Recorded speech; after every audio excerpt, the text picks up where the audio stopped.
सुप्रभात बच्चों। पिछले वीडियो में आप लोग जान चुके हैं कि हेलन केलर कौन थी और उनकी क्या खास बात थी। आज हम उनका लिखा लेख, जो देखकर भी नहीं देखते, को पूरी तरह से समझेंगे। हेलन केलर लिखती हैं, कभी कभी मैं अपने मित्रों की परीक्षा लेती हूँ, यह परखने के लिए कि क्या वे देख सकते हैं। कितनी हैरानी की बात है ना। जिन्हें जानते हैं, हमें मालूम है कि उनके पास दृष्टि है, वे देख सकते हैं। हेलन उन लोगों के लिए कह रही हैं कि मैं अपने फ्रेंड्स की, अपने मित्रों की ये टेस्टिंग करती हूँ कि क्या वास्तव में वो देख सकते हैं। इस बात का एक गूढ़ अर्थ है। आगे पढ़ते हैं, फिर हमें समझ आएगा। हेलन लिखती हैं कि हाल ही में मेरी एक प्रिय मित्र जंगल की सैर करने के बाद वापस लौटी। मैंने उनसे पूछा, आपने वहाँ क्या क्या देखा? और उन्होंने उत्तर दिया, कुछ खास तो नहीं। इस जवाब पर मुझे बहुत अचरज नहीं हुआ, क्योंकि मैं अब इस तरह के उत्तरों की आदी हो चुकी हूँ। मेरा विश्वास है कि जिन लोगों की आंखें होती हैं वे बहुत कम देखते हैं। तो कितनी हैरानी की बात है बच्चों। हेलन क्या कह रही हैं कि जिन लोगों की आंखें होती हैं वे बहुत कम देखते हैं। इसका क्या अर्थ है? वास्तव में इसे समझने के लिए हमें कुछ देर के लिए अपनी आंखें बंद करनी चाहिए। लगभग 30 सेकंड बहुत कम समय है। इस 30 सेकंड में हमें आंखें बंद करके अपने कमरे में नॉर्मली जैसे हम चलते हैं चलने का प्रयास करना चाहिए। तो देखिए, आप करिएगा और आपको हैरानी होगी कि 30 सेकंड 30 घंटे के बराबर जान पड़ेंगे। क्यों? क्योंकि हमें आदत नहीं है। पर उस 30 सेकंड में हम ये जान पाएंगे, हमें अनुभूति होगी, रियलाइज़ होगा कि ओह, इस कमरे की डायरेक्शन कहाँ से कहाँ थी, यह चीज़ किस जगह है, दरवाज़ा किधर है। ये सब हमने कभी नोटिस ही नहीं किया। अब हम नोटिस कर रहे हैं। क्यों? क्योंकि यह हमारी ज़रूरत है। यही बात हेलन समझाने की कोशिश कर रही हैं कि उनकी एक प्रिय मित्र जो जंगल देखकर आई। जंगल एक बहुत ही बड़ी जगह होती है ना। जंगल में बहुत कुछ है। जंगल में पेड़ पौधे हैं, वनस्पति है, फूल है, भंवरे हैं, कीड़े मकोड़े हैं, पशु पक्षी हैं, हवा है, सरसराहट है, शायद पानी का कोई स्रोत भी होगा। तो एक ही चीज़ की, मतलब अगर मैं बोलूँ कि इंसेक्ट्स, तो उसकी न जाने कितनी प्रजातियाँ होंगी। अगर मैं बोलूँ एनिमल्स, पशु, उनकी कितनी प्रजातियाँ होंगी। और एक एक पशु की, हाथी अनेक तरह के होंगे, शेर तरह तरह के, पक्षी तरह तरह के पक्षी होंगे। ऐसे ही पेड़ पौधे न जाने कितनी किस्में होंगी उनकी। तो जंगल एक बहुत ही बड़ा क्षेत्र है, एक बहुत बड़ी जगह है जिसको शब्दों में बांध पाना बहुत ही कठिन है। तो ऐसी जगह की सैर करके आई एक मित्र, उससे हेलन पूछती हैं कि भाई आपने जंगल में क्या क्या देखा? और आगे से उत्तर क्या मिलता है? कुछ खास नहीं। क्यों? क्योंकि हम लोगों को आदत ही नहीं होती किसी भी चीज़ को उसकी गहराई में घुसकर देखने की। ऐसा किस लिए होता है? क्योंकि हम भगवान की दी हुई अनमोल चीज़ों को हमेशा टेकन फॉर ग्रांटेड लेते हैं।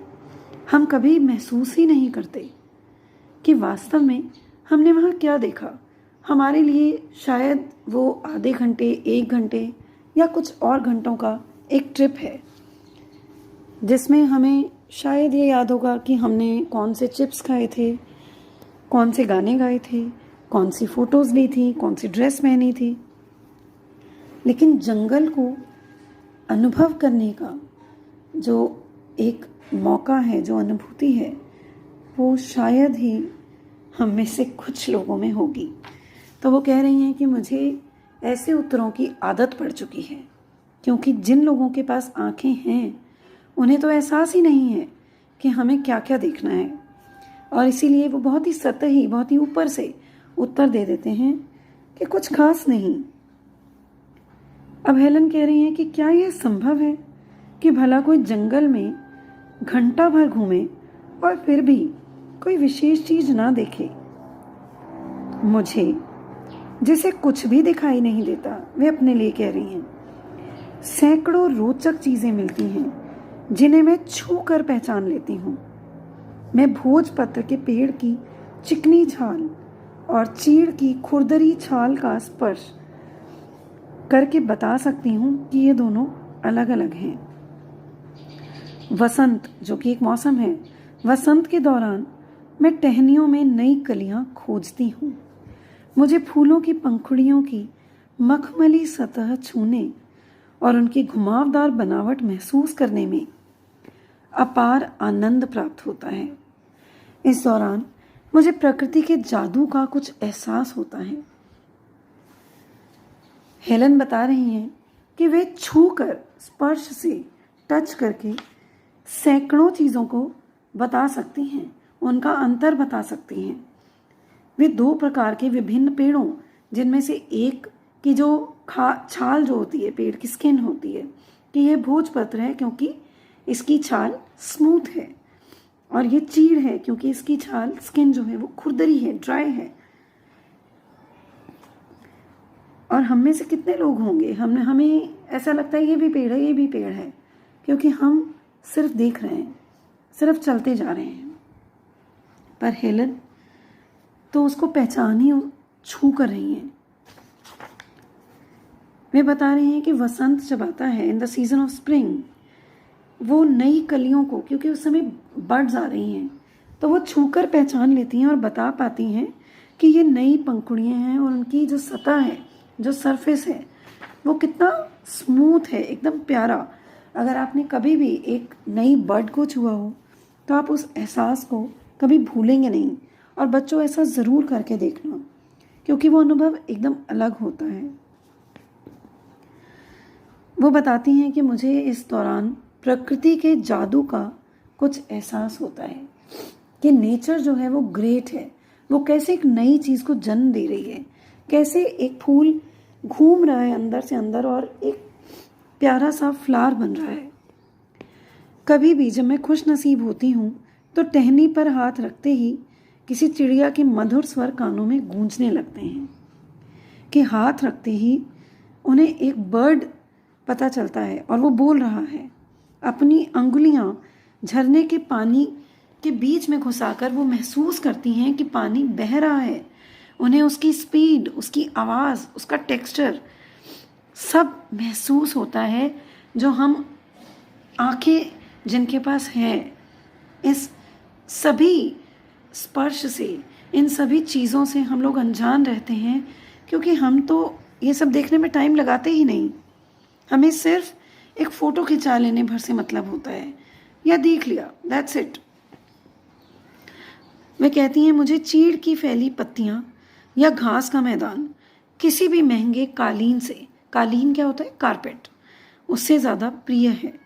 बदलते हुए मौसम का समा मेरे जीवन में एक नया रंग और खुशियाँ भर जाता है। हेलन बता रही हैं कि वे किसी भी महंगे से महंगे कारपेट से ज़्यादा जो मखमली घास पर लेटने का सुख है, जो मज़ा है, वो उन्हें कहीं ज़्यादा प्रिय है। अब हम में से शायद ही किसी ने इसे कभी महसूस किया होगा, पर आप ज़रूर करिएगा और आप पाएंगे कि वे सच कह रही हैं कि प्रकृति के पास जाकर जो मज़ा हमें मिलता है, जो सुख हमें प्राप्त होता है ना, वो कभी भी बंद कमरों में बैठकर प्राप्त नहीं हो सकता। और इसको देखने के लिए केवल ऊपरी नज़र की ज़रूरत नहीं होती, इसके लिए एक इनसाइट, एक अंदरूनी दृष्टि की ज़रूरत है, जो हेलन के पास थी। क्यों? क्योंकि उनके पास साधारण दृष्टि नहीं थी।